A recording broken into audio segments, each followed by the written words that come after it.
On September 3, 1921, an injustice took place. An innocent man that had nothing to do was wrongly accused of a crime that he didn't commit and was used as a scapegoat to protect the interests of very powerful people. What followed were a series of misfortunes, secret conspiracies, and lies that would change the way Hollywood works forever. At the same time, they show how us as a public can be easily persuaded and controlled. Because, you see, this is the story of Roscoe Arbuckle, aka the first case of cancellation in history, aka the first big Hollywood scandal. And you want to know the worst part of it? Everyone knew he was innocent and no one cared.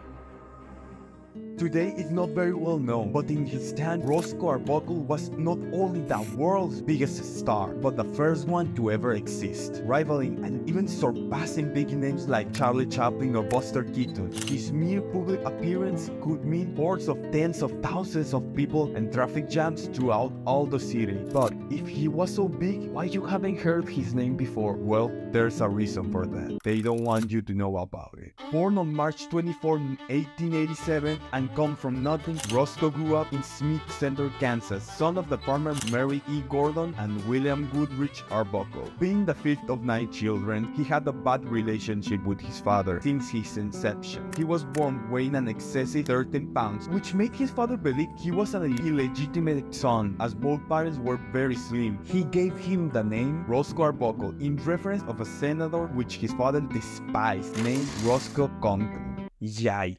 In his early years, he was described as a quiet, introvert kid who always felt insecure about himself because of his large body, something that would follow him for the rest of his life. Some years passed and the Arbuckle family decided to move to Santa Ana, California, where Roscoe would find his passion in life, entertaining the public. He discovered this at Frank's Bacon Company, but he had to stop when his mother died because of the trauma that his birth caused on her, and not much after, his father left him too. And for some reason, maybe because they didn't want to deal with him, his family sent him in a train to live with his father. But when Roscoe got off the train at the station, as one could expect, he never showed up. He was 8 years old. One could only wonder what Roscoe must have felt at the time, being this small children in a big city he didn't know and with no one to rely on.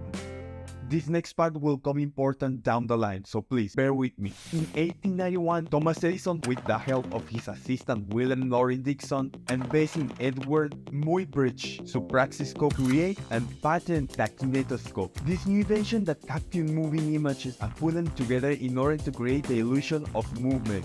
And only 2 years later, Edison would create the first ever movie studio called Black Maria. The first showing of this device were in conventions and fairs, places where indeed impressed people due to its innovation, but due to Edison's lack of foresight at the time, the kinetoscope was sold to the public as nothing more than a little toy, a party trick if you will, and it would take 2 brothers across the ocean who would perfect the technique, and many other people inspired by them who would later use this tool and their creativity to express themselves. And immersing and entertaining the public with stories about heroes saving the day, folk tales, or science fiction for Edison to realize what he had in his hands. And when he did, oh boy, if you know anything about the man, you know how stubborn he can be and how nothing could be put in his way, or more well said, almost nothing. You see, in America, a lot of people use the kinetoscope to profit showing their new movies in little theaters named Nickelodeons,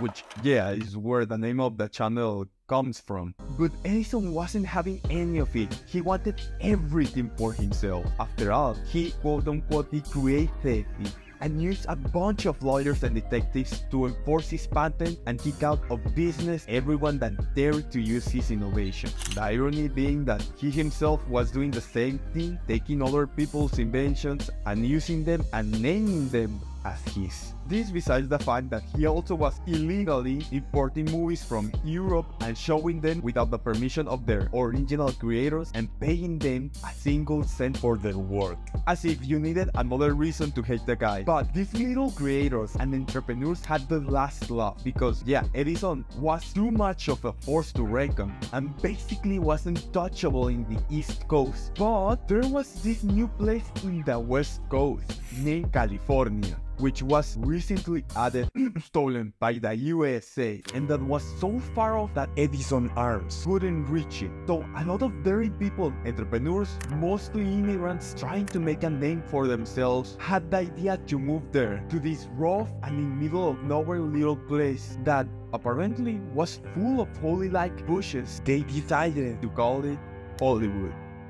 At the small age of 8, alone and in a strange place, Arbuckle did what he could in order to survive in the cold streets of San Francisco. He got a job at the hotel where they would let him stay in exchange for sweeping the floor. It goes without saying that Roscoe saw some rough times during this time, but surprisingly he always maintained a great attitude despite all things. He often could be seen singing and entertaining the hotel customers while he worked, almost like he never left those golden moments entertaining the masses at Frank Bacon's company. Luckily for him, a professional singer heard him one day and invited him to perform in an amateur talent show of vaudeville, a theatrical genre of variety entertainment born in France that was quite popular at the time, where people would clap or boo and throw tomatoes at the performers, kicking them out of the stage. Similar to how early stand-up shows work, as one can expect, this type of shows were quite harsh on the artist, and in order to succeed, you had to stand out. This helped Roscoe develop his slapstick humor and light footwork, for which he would later be world famous. In retrospective, this could be seen as the moment when Roscoe the Man died and Fat Arbuckle, the Hollywood superstar, was born, for better or for worse. Some years passed, and in 1984, Sid Grauman, the creator of the famous Chinese theater, invites Arbuckle to sing in his new theater in San Francisco. And from there, things only took off. He started appearing sporadically in some films as an extra, impersonating a cop. But his talent was so much that inevitable people ended up recognizing him. So much so that in 1909, he got his first major role in a major film. All those years of hard work were finally paying off. Something remarkable about Arbuckle that I haven't mentioned is that even though his large size was without a question a big part of his comedy appeal, and that his stage name was Fat Arbuckle, he never liked it when people call him that. "I got the name, you know," he famously answered one time to one colleague that called him with that name. But as he said, it was inevitable. Even though he could sometimes be deemed as stubborn or hard, Arbuckle was a lot of times described by his peers as someone caring and who would always help people. In fact, he actually helped Buster Keaton and Charles Chaplin start their careers, being the mentor of the former. Everyone loved Arbuckle. The public and his colleagues saw in him nothing more than the image of a funny, innocent, and pure guy. From outside, it looked like things could go only up for him, but regardless of all the love and fame, he was very self-conscious about his weight and refused to use it to get quote-unquote cheap laughs. Which, I mean, the guy certainly didn't have to. He had so much talent. All those years in vaudeville have given it fruits. He could act, dance, do comedy, and even sing. Everyone thought that he was only destined to only greatness, but sadly, fate had other plans for him. Not so much so after arriving to their new home, these new settlers started to get to do what they came for. The majority of the big studios that we know now were created around this time. Studios like Universal, Paramount, and not so much after, Disney and 20th Century Fox. These studios would found a new power, the power to influence the masses and mold their opinions like no other medium before could. So much so that there's a decade that is almost synonymous with early Hollywood, the Roaring Twenties. The 1920s were an age of extreme contradictions. The unmatched post-war prosperity and cultural advance of America was accompanied by intense social unrest and reaction. The same decade that bore witness to big parties full of excess, urbanism, and modernism also introduced the prohibition and religious fundamentalism. And one of these contradictions were Hollywood. By one side, you had politicians banning the selling of alcohol, saying that it was immoral and that was the cause of all the bats in the country, and by the other side you have Hollywood, who was famous for its big parties, full of alcohol, indecency, and who was producing movies that were being seen and influencing all the country. So naturally, there was a kinda rivalry between the two. By one side, you had the politicians wanting to ban Hollywood, and by the other side, you had Hollywood mocking the government in their movies as a response. So the government was waiting. They just needed a reason to intervene and stop this cesspool known as Hollywood once and for all. And surely enough, they would finally have it on September 3rd of 1921, the night that would change forever the life of Roscoe Arbuckle.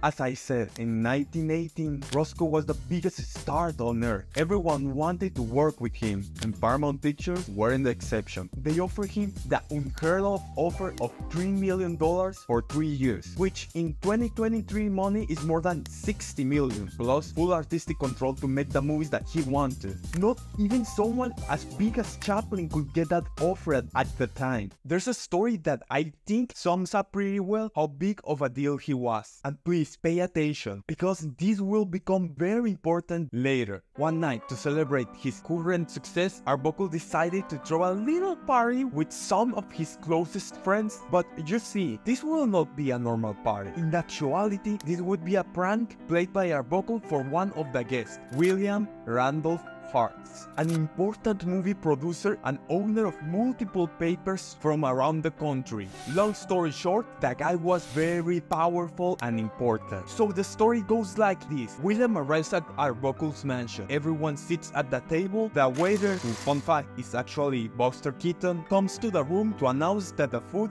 is ready. Everyone prepares to receive the food, and when the waiter comes to serve the drinks, he drops them on Williams. Everyone gasps, and Arbuckle apologizes.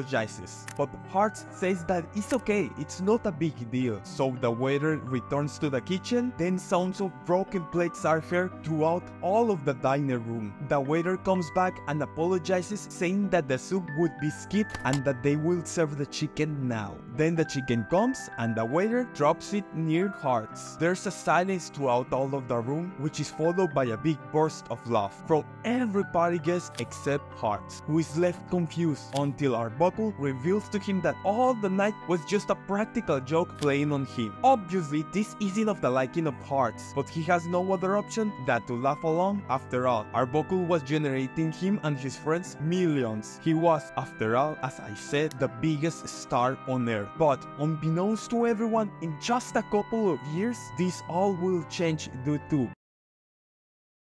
on September 5, 1921, Arbuckle took a break from his hectic film schedule. Him and two of his friends checked at the San Francisco Hotel, and Arbuckle stayed in the room 1290, the room where all took place.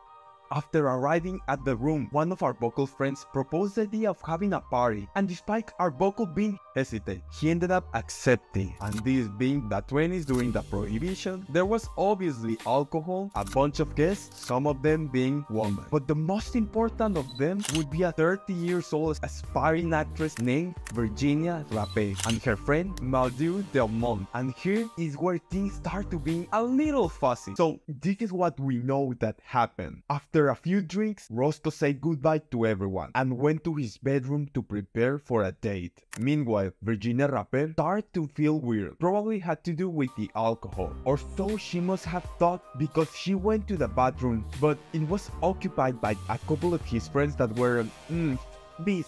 So he went to Arbuckle's bathroom. Next thing, there was a big scream coming from Arbuckle's bedroom. It was so loud that took over the music in the party. Everyone started running to see what happened, and when they opened that door, they watched Arbuckle holding an ice with one hand. Meanwhile, Virginia was in the floor, screaming in pain and saying the phrase, "Arbuckle did it, he did this to me." She entered a coma and died 3 days later. On September 17, 1921, Arbuckle was arrested and detained on charges of manslaughter. The trial began on November 14, 1921, in the city courthouse in San Francisco. Arbuckle's trial for the death of Virginia was a major media event.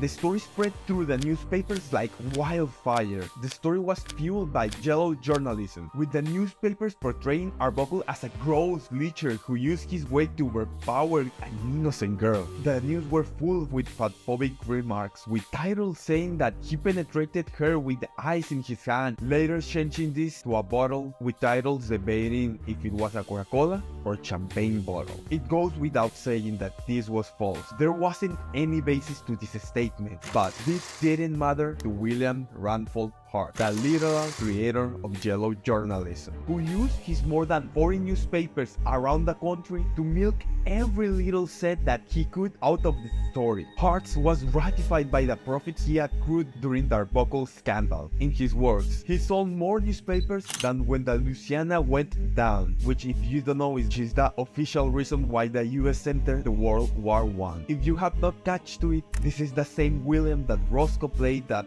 dorky prank a few years ago. Seeing the story of this man, and if you read something about this man, you could only wonder if this was his revenge. But anyway, back to Arbuckle. The resulting scandal destroyed his career along with his personal life. Even though he was regarded by those who knew him closely as a good-natured man who was shy around women, he was described as the most chaste man in pictures. The studio executives, fearing negative publicity by association, ordered Arbuckle's industry friends and fellow actors not to speak about him. And this was before the first trial started. And believe me, the irony of that once little guys trying to escape from a bigger guy to make a name for themselves, only for a few years later, blinded by money and greed, to do the same to an innocent man, doesn't escape me. And sadly, things were about to get worse. The person in charge of being the judge of Arbuckle's trial, who would have the fate of Arbuckle's life in his hands, was no other than San Francisco District Attorney Matthew Brady, an immensely ambitious man who had the plan to use this case as his jumping point to run for governor. Because of this, it doesn't come as a surprise that the trial was full of irregularities and, let's say,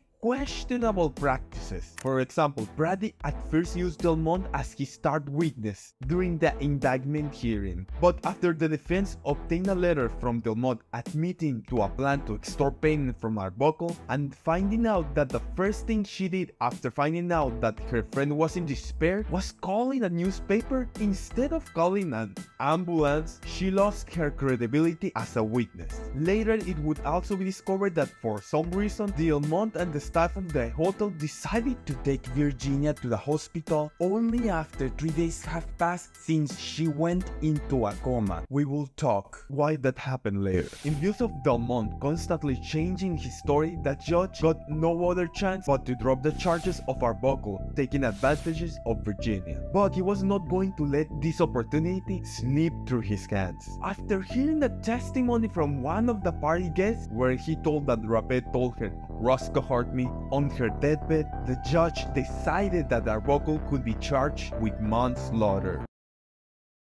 On September 17, 1921, Arbuckle was arrested on charges of manslaughter. The trial began on November 14, 1921. This was the first time that Arbuckle told his side of the story to the public. He was simple, direct, and unflustered in both direct and cross-examination. In his testimony, Arbuckle claimed that Rapet, who he said he had known for over 6 years, came into the party room around noon that day, and that sometime afterward he went to his room to change clothes for the night talk. In his room, Arbuckle discovered Rapet in the bathroom vomiting into the toilet. He then claimed Rapet told him she felt ill and asked to lie down, and that he carried her into the bedroom and asked a few of the party guests to help with her. When Arbuckle and a few of the guests re-entered the room, they found Rapet on the floor near the bed, tearing at her clothing and going into violent convulsions. To calm Rapet down, they placed her in a bathtub of cool water. Arbuckle and a friend then took her to room 1227 and called the hotel manager and doctor. At this point, all those present told Rapet Rapé was just very drunk, including the hotel doctors. Probably assuming Rapé would simply sleep it off, Arbuckle drove up into town. Arbuckle calmly maintained that he never physically hurt Rapé. After over 2 weeks of testimony with 60 prosecutions and defense witnesses, including 18 doctors who testify about Rapé's illness, the defense rests. On December 4, 1921, the jury returned 5 days later, deadlocked after a nearly 44 hours of deliberation with a 10-1 non-guilty verdict, and a mistrial was declared. The person that voted against Arbuckle was a woman that we now know was married to the man that had business ties with the judge. The second trial began on January 11, 1922, with the same judge. It was discovered that some of the witnesses lie under pressure of the authorities. But most important, it was discovered that since Rapé was young, she had a story of getting involved with various men and at least 3 abortions. Put a pin on this information because it's going to be more important down the line. All these discoveries made the defense so confident that the jury would see Arbuckle as an innocent man that they didn't even bother to give a closing argument, nor they put Arbuckle to testify. This in order to look confident to the jury. But this backfired big time. Some jurors interpreted this as a sign of guilt, and on the 3rd of February, the jury said 10-2 with a majority in favor of conviction, resulting in another mistrial. By the end of Arbuckle's third trial, his films had been banned and newspapers have been filled for the past 7 months with stories of Hollywood talking about the parties, the scenes, and a lot of taboo subjects. Delmont was touring the country giving one-woman shows as the woman who signed the murder charge against Arbuckle and lecturing on the evils of Hollywood. The third trial began on March 13, 1922, and this time the defense took no chances. Arbuckle's lawyers took an aggressive defense, completely tearing apart the prosecution's case with long and aggressive cross-examinations of each witness. The jury began deliberations on April 12 and took only 6 minutes to return with an unanimous non-guilty verdict, and the jury read a statement as it followed: "Acquittal is not enough for Roscoe Arbuckle. We felt that a great injustice has been done to him. We feel also that it was only our plain duty to give him this exoneration under the evidence, for there was not the slightest proof adduced to connect him in any way with the commission of a crime. He was manly throughout the case and told a straightforward story on the witness stand, which we all believe. The happening at the hotel was an unfortunate affair for which Arbuckle, so the evidence shows, was in no way responsible. We wish him success and hope that the American people will take the judgment of 14 men and women who have sat listening for 31 days to evidence that Roscoe Arbuckle is entirely innocent and free from all blame." Arbuckle could finally breathe. He had proven his innocence to the court. He was a free man. But what had the public opinion to say? Will they forgive him? Before answering that question, what happened to Virginia that night that caused her death? Well, you see, the original pain that made her go to the Arbuckle's bedroom probably had to do with an illegal abortion that he had a few days ago. Almost everyone today agrees with that, but that is not necessarily what put the last nail in her coffin. She could still have the chance to live. No, you see, to me, the answer and solution to all this mess revolves around those 3 days that Virginia wasn't hospitalized. She was treated by the hotel doctor and nurse, and this last one later would say something very interesting. Apparently, the doctor injected morphine to Virginia to relax her, but she said that he used a very big needle, one bigger to any other that she had ever seen. He administered the injection in the lower abdominal area where she was feeling pain, and as an accident, he ended up piercing Virginia's bladder, which is what ultimately caused her death. What proof I have of this? Well, other than those 3 days, which in itself are very suspicious and unprofessional in the doctor's side to say the least, well, when they tried to do an autopsy on Virginia's body, something weird happened. There was a part of his body missing, in her lower abdominal area to be more specific. Almost like someone took out a part of his body in a very clean way, almost chirurgical, in hopes to hide something they did. So it seems that we and the public had it all wrong all this time, because this should not be a case of manslaughter, but instead one of medical negligence, being the hotel doctor the one responsible for ending the career of the aspiring actress too soon. Now back to Arbuckle. The scandals and trials had greatly damaged Arbuckle's popularity among the general public. In spite of the acquittal and the apology, his reputation was not restored and the effects of the scandal continued. But the repercussions of his case didn't stop in Arbuckle. The news of his trial had rippled throughout the industry, and they are still felt to this day. On April 18, 1922, the pastor William H. Hayes, in name of all Hollywood producers, created the Motion Pictures Producers and Distributors of America. This group would have the task of reform Hollywood in order to avoid government regulations, who were thinking of using this case as their jumping point, because around this time there were a lot of people in politics that were taking this case as a jumping point to control Hollywood, and obviously the producers didn't want that. They didn't like the idea of anybody interfering with their interest. And up to this day, this organization still exists, and I'm sure you have seen them. They appear at the end of every movie credits, and their job today is to create movies. The first thing that Hayes did was use his newfound power to create the Hayes Code. If you have ever saw an old movie from the 20s up until the mid-60s and wonder why all those movies felt so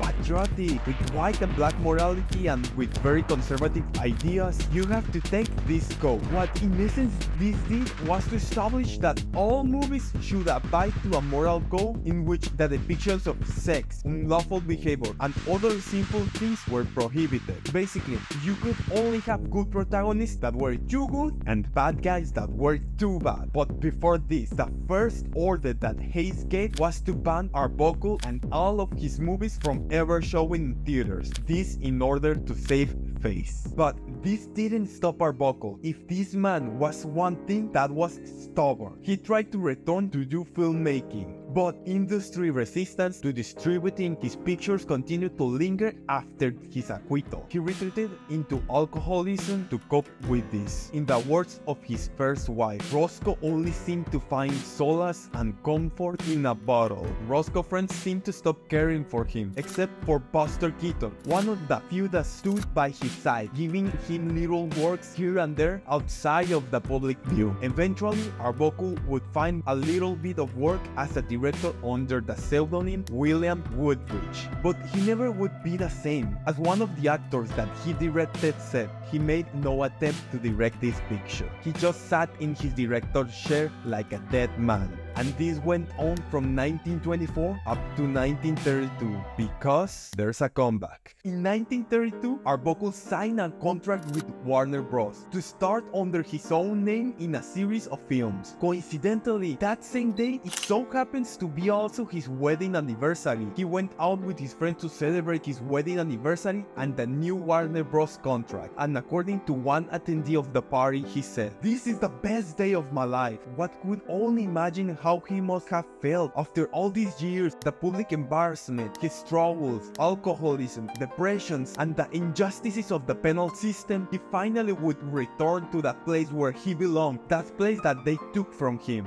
Or at least that should be the case. That same night, feeling happy for the first time in years, and being the optimistic he was, probably hoping for a brighter future, he went to sleep with a smile on his face. But he will never wake up, as he suffered a heart attack and died in his sleep. He was 46. Arbuckle was and is one of the most important figures in Hollywood and cinema history that sadly, because of a false scandal, became buried in the public mind. But his life and work influenced all phases of Hollywood and star culture, the good and the bad ones. So let's not forget the man, and instead pay tribute to him and his works.